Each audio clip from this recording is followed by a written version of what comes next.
In the midst of their terrible polling numbers and awful approval ratings, Prime Minister Justin Trudeau and the Liberal Party have devised a new and brilliant campaign strategy, and it's called attacking their own voters. They've already tried to attack people who weren't voting for them as dumb, stupid, idiot bigots, and that somehow didn't work to bring people back over to the Liberal Party. So now they're swiveling around and smacking their own voters as ultra rich leeches.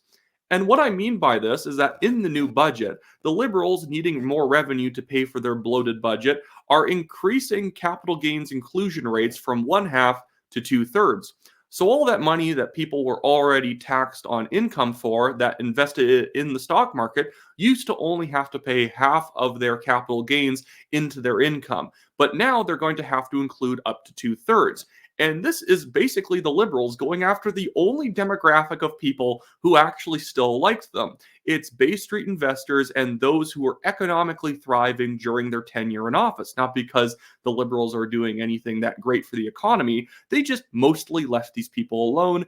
And because they might have a more progressive social edge to them, they'll say that they like the Liberals because they leave them alone in their investments and they tend to support the values that they like in government. But now the Liberals decided that they don't even need these people anymore. So they're going to cut videos going after them and saying that the Conservatives are terrible people for wanting these voters. So the Liberals, who are not winning any demographic of people right now except those who describe themselves as economically thriving. Here's the poll result for that. They win 30% of those who call themselves thriving economically. The Liberals aren't winning men, women, older voters, middle-aged voters, younger voters, and they are not leading in any province across Canada. This was the last demographic that they were doing well in, and now they are demonizing the Conservatives for not hating this group of voters. It's wacky. I want to see how this plays out for them because I guarantee that they're going to sink to new lows. Like even in the little header of their tweets about this, they say our Liberal plan is all about fairness for every generation. So we're going to make the ultra wealthy pay a little bit more so we can deliver strong public health care, more affordable housing, increased investments for the middle class. It's not going to do any of this, but here's Justin Trudeau talking about it. We don't think it's fair that a teacher or electrician pays taxes on 100% of their income, while a multimillionaire pays taxes only on 50% of the passive income they make on capital gains. Yeah, I'm not here just to defend wealthy people or anything like that, but that's just absurd. A wealthy individual who's making a large income is paying way more of a percentage of their income in taxes to the government. And then when they put that into the stock market, the idea was that only tax them on half the capital gains they make because it's a little bit unfair that this person already paid in federal, provincial, and property taxes like 55-60% of their income to the government. Well, at least don't kick them again on the gains they make in the stock market. And now the Liberals are going from one half inclusion rate to two-thirds. They're not somehow messing over a teacher in any way. A teacher pays far less taxes than somebody who is like the CEO of a company.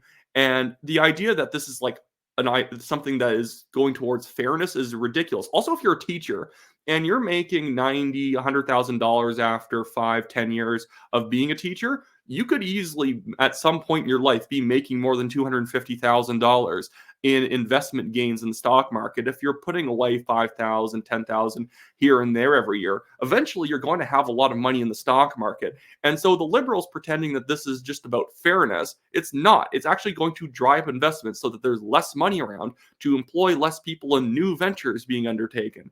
But he is in need of money, and he is in need of people to divide Canadians against. But the problem is he's dividing Canadians against the last group of people who liked him.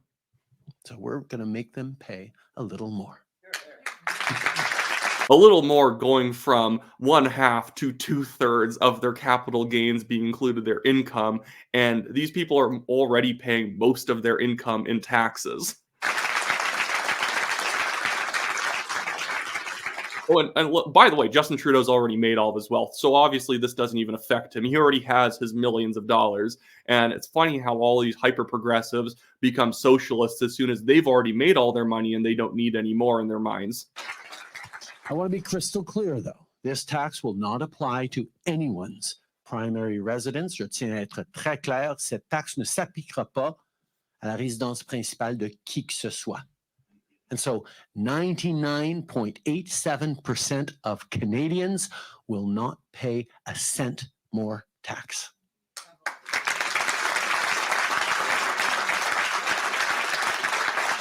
Those who will be those who've benefited from an economy that seems tipped towards them and away from everyone else. You've been in government for 9 years. What do you mean it's been tipped in their favor? If it's been tipped in their favor, it was you doing it. And this is the only area that I would go after wealthier Canadians, because I don't really care if people have wealth. The only group of wealthier Canadians you could actually say have benefited from an unfair system in government and the economy are those who receive massive subsidies through the green energy slush funds that the Liberals run. They get like subsidies because they run battery factories, they run wind farms, solar farms. But Justin Trudeau's not cutting off those subsidies, and that's actually tipping the economy in someone's favor. They're just getting a massive subsidy check from the government to go start a venture that nobody wanted, and they're making millions off of it. But Justin Trudeau is mad at people for taking the money that they've earned in the economy over time and reinvesting it in the stock market, which is helping new ventures get off the ground. And now they're somehow like the wealthy benefactors of unfairness because they have played by the rules that everyone else was playing by, did well, and now are reinvesting. And while that benefits them, it also benefits everybody else too. This is insane. Like he's trying to, and when he's like, well, this is not going to affect 99.87% of people. Like, dude, the last 1.2% of those people that we're talking about, or like 0.2%, those are your donors. His donors are going to run away screaming from him. This is the dumbest thing I've ever seen. I've been seeing people who are like the president of Shopify in Canada saying that this is a stupid move. Someone who was praising him just 5 or 6 years ago were like criticizing him hard on this, because the last area of the economy that somewhat worked, the investment stock market side of the economy, is now being raided by the Liberals for that little bit of extra money for all their failed programs. These people are ridiculous, but let's see how it works out for Justin Trudeau attacking his rich Bay Street donors. I'm having fun with it. I'm frustrated just out of a sense of this is a stupid way of doing politics, but I'm here for seeing the consequences of his own actions. Anyways, that should be it for me today, guys. As always, I'm going to plug the fact that I'm running for the Calgary Signal Hill Conservative Party nomination. It's on the west side of Calgary. These are what the new riding boundaries will look like after redistribution in late April. Actually, it's just in a few days now.